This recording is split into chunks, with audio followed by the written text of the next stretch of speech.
எனக்கு ரொம்ப யோசிப்பா இருக்கு இந்த விஷயத்த சொல்றதுக்கு. வீட்டுல போய் ஒரு கணக்கு போடுங்க. பயந்துர வேண்டாம். முதியவர்கள் நிறைய பேர் வந்திருக்கிறீர்கள். சின்ன பிள்ளைங்க போய் கணக்கு போடுங்க, பெரியவங்களும் போடும், ஒன்றும் பிரச்சனை. ஒரு வருஷத்துக்கு எவ்வளவு நாள்? எவ்வளவு நாள் நம்ம வாழறோம்? சும்மா சொல்லுங்க. நிறைய பேர் 70, 75 வச்சுக்கலாமா? குட். உடனே சொல்லு 75 வச்சுக்கோப்பா ப்ளீஸ் அப்படிங்க. 75 வச்சுக்கோங்களேன். இன்டூ 365 போடுங்களேன். 25,000 நாள் கூட வராதுங்க. பயந்துராதீங்க. எல்லாம் டாலர் கணக்கிலே யோசிச்சா எப்படி? கொஞ்சம் இலங்கை காசு கணக்கிலையும் கொஞ்சம் இந்திய காசு கணக்கிலையும் யோசிக்கணும். யோசிச்சா பயமா இருக்குங்க. 24,000 24,500 நாள் வாழ்ந்தாலே முடிஞ்சதுங்க. 75 வருஷம் முடிஞ்சது. அதுல இப்ப வாழ்ந்திருக்கிறதெல்லாம் கழிச்சிருங்க. சரியா? அதுக்கப்புறமா இந்த டிராபிக்ல மாட்டிக்கிறது, மழை காலம் வெயில் காலம் வெளில போகாம இருக்கிறது, உறவினர்களோட சண்டை போடுறது, தூங்குறது, டிவி பாக்குறது, சீரியல் பாக்குறது, இதெல்லாம் பார்த்தா குவாலிட்டி டைம் எல்லாத்தையும் கழிச்சிட்டோம்னா என்ன மாதிரி ஆட்களுக்கே ஒரு 2000-3000 நாள் தான். நிறைய பேருக்கு போனஸ்ல ஓடிட்டு இல்லீங்க. நாள் இல்லீங்க கையில. நாட்கள் கையில் இல்லாத பொழுது குவாலிட்டியாக வாழ வேண்டும் என்றால் ஆபாசமான எண்ணங்களையும் ஆறாத ரணங்களையும் பழிவாங்குகின்ற குணங்களையும் வெறுப்பையும் விட்டு அகன்ற அன்புமயமாக வாழ்தல் மட்டும்தான் புத்திசாலித்தனம். இந்த அன்புமயமாக வாழ்தல் என்றால் என்ன? ஒன்று சொல்றேங்க. இந்த 6 சக்கரங்கள் இருக்குல்ல, சஹசிரஹாரம், ஆஞ்ஞை, விசுத்தி, மணிபூரகம், சுவாதிஷ்டானம், மூலாதாரம். இந்த 6 சக்கரங்களே எனக்கு பிடிச்ச சக்கரம் அநாகதம், அன்பு. புருஷனுக்கு ஏதாவது இருந்தா கூட அங்க வலிக்காது. பிள்ளைக்கு ஏதாவது இருந்தா அம்மாக்கு இங்கதான் பிடிக்கும். அங்கதான் ஈரல் இருக்கு. என் பாட்டியா என்ன கொஞ்சம் போது, காயல்பட்டினத்துக்காரி கொஞ்சம் போது என் ஈரக்கொலையேன்னு தான் கொஞ்சம், என் ஈரல் கொலையேம்பாங்க. ஏன் என் இதயமே, என் கிட்னியே, என்னுடைய கல்லீரல் எல்லாம் சொன்னதே இல்ல.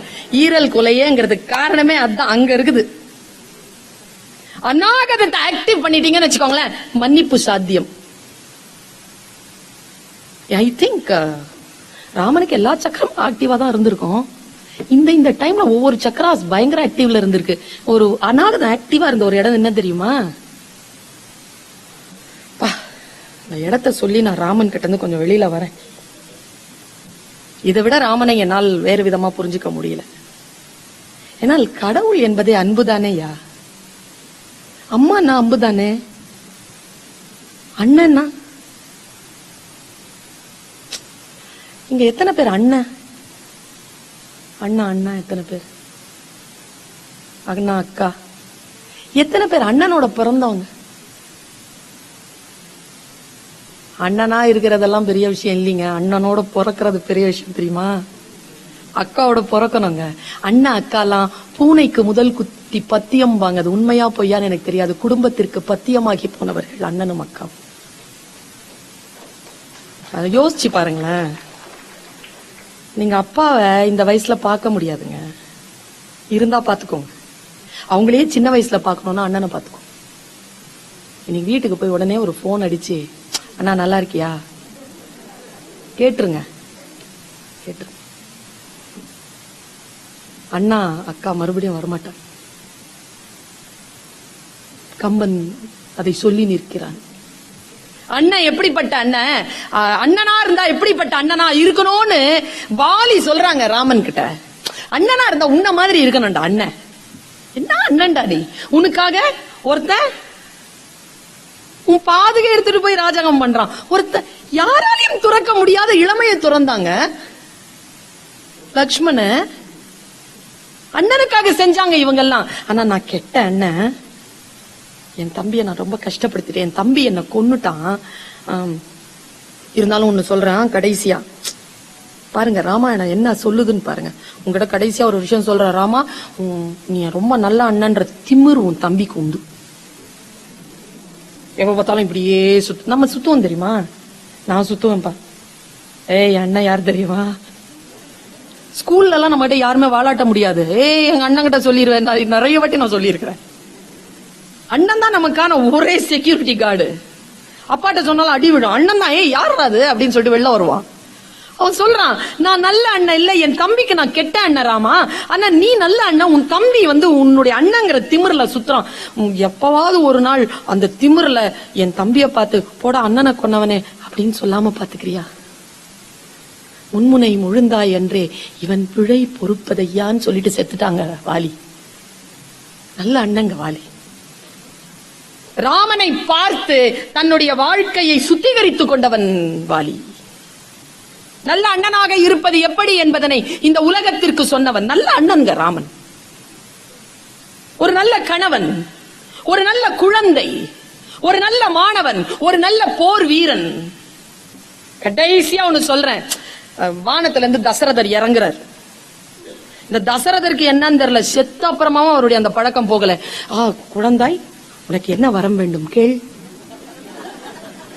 அந்த ஏற்கனவே 2 வரம் கொடுத்துதானே சிக்கனார். திருந்தலைங்க அவரு. கீழே வந்தோடனே கேட்டார், உனக்கு என்ன வரும்? நாமளா இருந்தா என்னென்னமோ கேட்டிருப்போம்ல. அவன் யோசிக்கிறாங்க.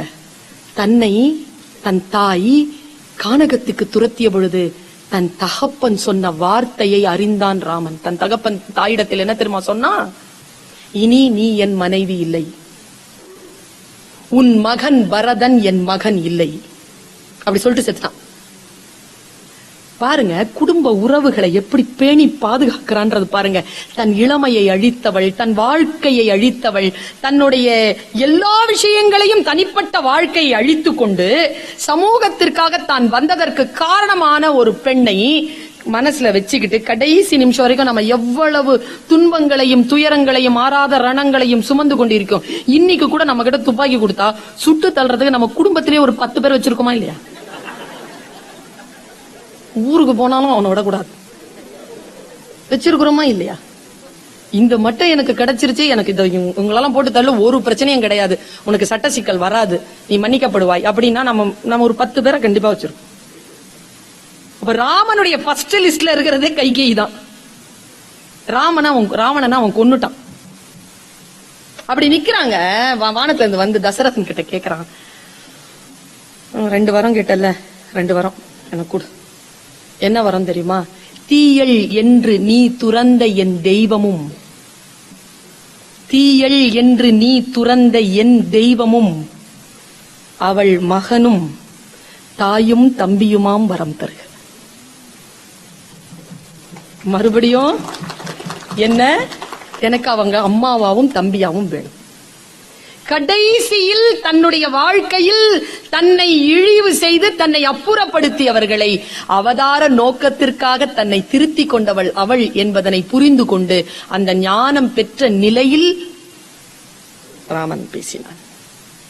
நல்லா தெரிஞ்சுக்கோங்க, கம்பரை பாரதி அடிக்கடி ஒரு வார்த்தையால் குறிப்பிடுகிறான்.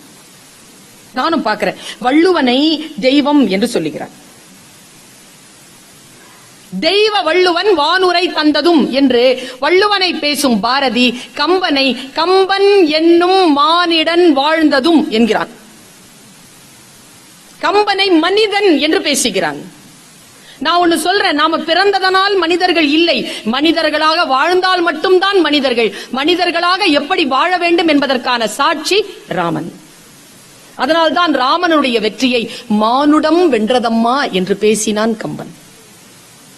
மனிதனாக உயர்தல் என்பது நாம் எப்படி இருக்கிறோமோ நம்முடைய அறம் சார்ந்த வாழ்க்கையாக அந்த நிலையை கொண்டு செலுத்த வேண்டும் என்பதற்கான சாட்சியாக ராமனை